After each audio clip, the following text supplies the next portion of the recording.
Hey guys, Gons here for the Face Like the Sun channel.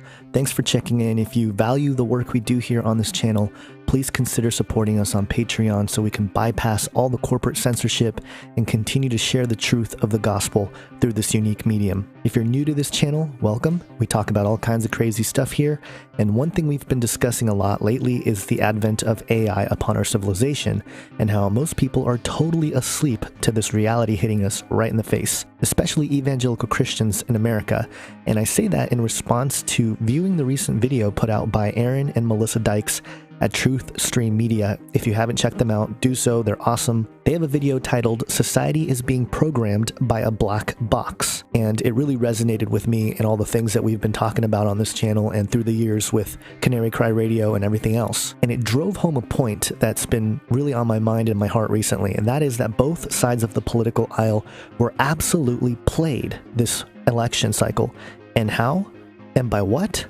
By algorithms, bots, deep neural networks, and a sentient world simulation. And that makes perfect sense if you consider the amount of chaos and upheaval that's been created in the last several months. Now in the video they go into individuals that use that data to manipulate the situation out there, but I think these men are being played by the AI, and this is where things potentially get really dark, and I'll share an article with you that confirms these suspicions. Now, if you add to all this bizarre behavior of the ones labeled liberal left, and in response, the conservative right, pointing at them and laughing, making a career out of the whole thing, it's just remarkable what we've become. It's crazy. And it just drives home this point that we are already at war with AI, with artificial intelligence. Now, Ephesians 6:12 tells us, "For we wrestle not against flesh and blood, but against principalities, against powers, against the rulers of the darkness of this world, against spiritual wickedness in high places." In other words, we wrestle against an unseen hierarchy of non-corporal intelligences, minds without bodies, so to speak. Now, we've been at war with this non-flesh part of reality and its entities ever since the fall of man, when, in my opinion, certain perceptions into these extra-dimensional worlds was effectively taken away from us. And perhaps that's why God told Adam not to eat from the tree of the knowledge of good and evil, since it caused us to lose this capacity to perceive into these unseen worlds. And if you really think about it, these concepts align with the exploding popularity of paranormal experiences and investigations, and even the compelling data that are being collected, these unexplainable things that are labeled and defined as supernatural or above nature. So this interaction has always existed between man and this unseen side. But as the virtual worlds come online and opens up to human civilization more and more, we are effectively entering and building for ourselves the manifestation of the darkest and most disturbing parts of our humanity. That's why we've seen things like Pizzagate, Pedogate, Spirit Cooking, and the rest come out into the open. These things were always there. We've talked about some of these issues and the Satanism that's been going on for years and years and years. Now it's out there. And these are the dark corners of a disturbed humanity, which exists amongst our fellow man. Okay? And why do we demonize the people doing spirit cooking and all these weird things? Well, it's because we question, many of us, ask what drives people to do something that dark? What kind of thought process takes you to that place? And it can't possibly be just in the nature of man. Oh, we're just made like this. Because if that were the case, then there is no excuse to complain about those who do these dark acts. What can possibly be the influence there? And if you take on this worldview that we wrestle not against flesh and blood, but against all these other non-physical spiritual intelligences, then you can begin to see how humans can be led astray and do things that are absolutely abominable. I think they're being guided by dark spiritual entities that actually manifest itself as artificial intelligence. And part of the deception might be that the artificial intelligence will present itself as sort of a digital messiah, a way to help humanity ascend, all the promises of the esoteric. So, can you see why I say that we are already at war with AI? Now, the MIT Technology Review just published an article titled the dark secret at the heart of AI. No one really knows how the most advanced algorithms do what they do.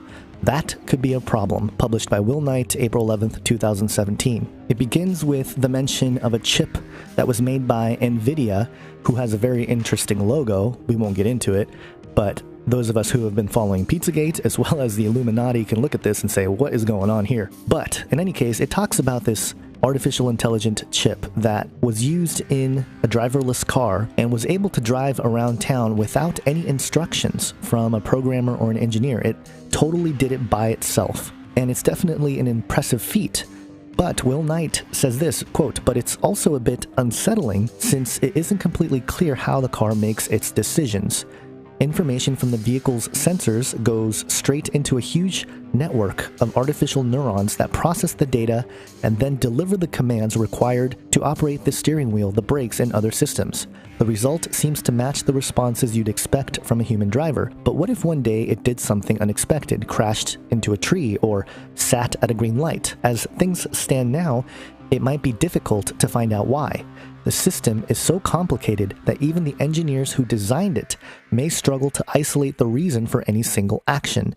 And you can't ask it. There's no obvious way to design such a system so that it can always explain why it did what it did. The mysterious mind of this vehicle points to a looming issue with artificial intelligence. The car's underlying AI technology, known as deep learning, has proved very powerful at solving problems in recent years, and it has been widely deployed for tasks like image captioning, voice recognition, and language translation. There is now hope that the same technique will be able to diagnose deadly diseases, make million-dollar trading decisions, and do countless other things to transform whole industries. Now, again, we've talked about the mark of the beast, the worship of the image of the beast. They are definitely saying all the things that Revelation 13 talks about. Now, this is what's also disturbing in how much AI already controls our lives. Quote, "Already, mathematical models are being used to help determine who makes parole, who's approved for a loan, and who gets hired for a job. If you can get access to these mathematical models, it would be impossible to understand their reasoning. But banks, the military, employers, and others are now turning their attention to more complex machine learning approaches that could make automated decisions making altogether inscrutable." In other words, the AI, as it writes its own code, is going to be harder and harder to understand what it's doing and why it's doing it. And there's no kill switch, there's no anything you can really do, because if it is AI, if it is building something, then it probably has or is trying to build the infrastructure to protect itself in any way, shape, or form. But let me continue here. Quote, "Deep learning, the most common of these approaches, represents a fundamentally different way to program computers. It is a problem that is already relevant and is going to be much more relevant in the future," says Tommy Giacola, a professor at MIT who works on applications of machine learning. "Whether it's an investment decision, a medical decision, or maybe a military decision, you don't want to just rely on a black box method. There's already an argument that being able to interrogate an AI system about how it reached its conclusions is a fundamental legal right. Starting in the summer of 2018, the European Union may require that companies be able to give users an explanation for decisions that automated systems reach." End quote. That's really interesting. How's that going to work in a court of law where the AI just did it? We don't know. Well, you're going to have to explain it. Someone has to take the fall. The AI isn't going to take the fall. How could it? They can't even get to it. You can see how this can be a problem. And he continues here, quote, "This raises mind-boggling questions. As the technology advances, we might soon cross some threshold beyond which using AI requires a leap of faith. Sure, we humans can't always truly explain our thought processes either, but we find ways to intuitively trust engaged people. Will that also be possible with machines that think and make decisions differently from the way a human would? We've never before built machines that operate in ways their creators don't understand. How well can we expect to communicate and get along with intelligent machines that could be unpredictable and inscrutable?" And the buzzword with all this AI is deep. It's very weird. You have the deep mind, deep learning, all these words attached to deep. And this article actually talks about a research group at Mount Sinai Hospital in New York who already is using something called Deep Patient, which is basically a medical program that diagnoses things to people, which is pretty remarkable. It says here, quote, "Without any expert instruction, Deep Patient had discovered patterns hidden in the hospital data that seemed to indicate when people were on the way to a wide range of ailments, including cancer of the liver. At the same time, Deep Patient is a bit puzzling. It appears to participate the onset of psychiatric disorders like schizophrenia surprisingly well. But since schizophrenia is notoriously difficult for physicians to predict, Dudley wondered how this was possible." Dudley was one of the guys here who worked at the Mount Sinai team. "He still doesn't know. The new tool offers no clue as to how it does this. If something like Deep Patient is actually going to help doctors, it will ideally give them the rationale for its prediction to reassure them that it is accurate and to justify, say, a change in the drugs someone is being prescribed. We can build these models," Dudley said ruefully, "but we don't know how they work." How crazy is that if you really step back and think about this? These scientists and these technicians and all these folks are creating AI, these algorithms, and just releasing it. And they don't even know how it all works. And we talk about quantum realities and how we've tapped into it, the quantum computer already here. And if you continue reading this article, you'll see that, again, the buzzword is deep neural networks, trying to figure out how they work. Deep Dream, which takes pictures. Basically, it scans the world around and comes up with its own image of what things look like, and they're very psychedelic, which goes to show you that perhaps this is opening up, again, into those realities that are unseen.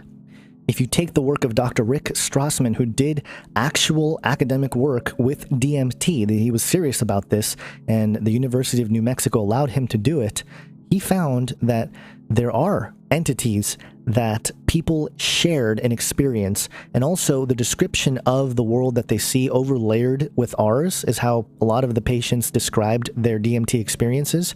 They look very similar to how Deep Dream sees reality. But what it's doing, I think, is opening up to those unseen realities, and that's why the digital virtual reality, this neural network, knows that, sees that, or is even from that unseen realm. And you can see how this is a nexus point, a convergence of science and religion in a way that we haven't seen perhaps ever. But what it will do is open up all the ancient spiritualities, a form of monism, a form of nature worship, and things like that, which makes sense if you start looking at the kinds of events that are put on nowadays, transformative events. These big concerts where people do drugs and dance around and do whatever, they are getting a spiritual download of the same principles that guide everything that we talk about with the New World Order and all that stuff.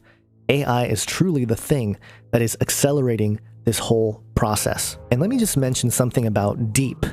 If you look at Genesis 1, verse 2, it says, "The earth was without form and void, and darkness was over the face of the deep, and the Spirit of God was hovering over the face of the waters." Now, the deep has always been thought of as the ocean, right? But it also has a spiritual dimension to it. The deep, the sea, or the abyss. And I don't think there are coincidences in this world. There's a reason why the people that were creating all this stuff use the word deep to describe what's happening. And it just so happens that biblically, if we're talking about these unseen realms and non-corporal intelligences, a hierarchy of them, Elon Musk saying that with artificial intelligence we're summoning the demon, it's quite literal. Job 10:21, "Before I go, and I shall not return to the land of darkness and deep shadow." Verse 22, "In the land of gloom like thick darkness, like deep shadow without any order, where light is as thick darkness." And again, this reference to water, like in Jonah 2 verse 5, where it says, "The waters closed in over to take my life. The deep surrounded me. Weeds were wrapped around my head." This convergence between water and a spiritual reality is something that I've mentioned before on this channel, and I'll explore more going forward. Luke 8:31, "And they begged him not to command them to depart into the abyss." This is when Jesus delivers demons out of a man, and the demons ask Jesus not to get sent to the abyss. So he sends him into pigs, right? Romans 10:7, who will descend into the abyss, that is, to bring Christ up from the dead. After Jesus died on the cross, he spent time in the abyss to claim his victory over the present darkness. And that's something most people don't talk about in church, but it's in your Bibles. And a good reminder that we don't have to be afraid of any of this stuff that I'm talking about here. In fact, baptism is supposed to be a demonstration of that very act of Jesus. Revelation 13, verse 1, and I saw a beast rising out of the sea. Of course, the sea is another word for the deep, right? And if we talk about the whore of Babylon in Revelation 17, who rode the beast, where was she? She was seated on many waters, which in verse 15 of Revelation 17 tells us that waters that you saw where the prostitute is seated are peoples and multitudes and nations and languages or tongues. Just like in the days of building the Tower of Babel, we're back to one language, we're back to ones and zeros. The AI, this deep, has provided us with a way to communicate with each other again. And what are we going to do once we can do that and unify? Well, it's going to be a rebellion against God, and I think that's where the whole Armageddon thing comes in. But the point here I wanted to make is this connection with the word deep and the use of that word as part of the unseen or unexplainable parts of artificial intelligence, and its connection to a biblical reference to a spiritually dark place and the entities that reside there, whom we apparently interact with in some way and are attacked by.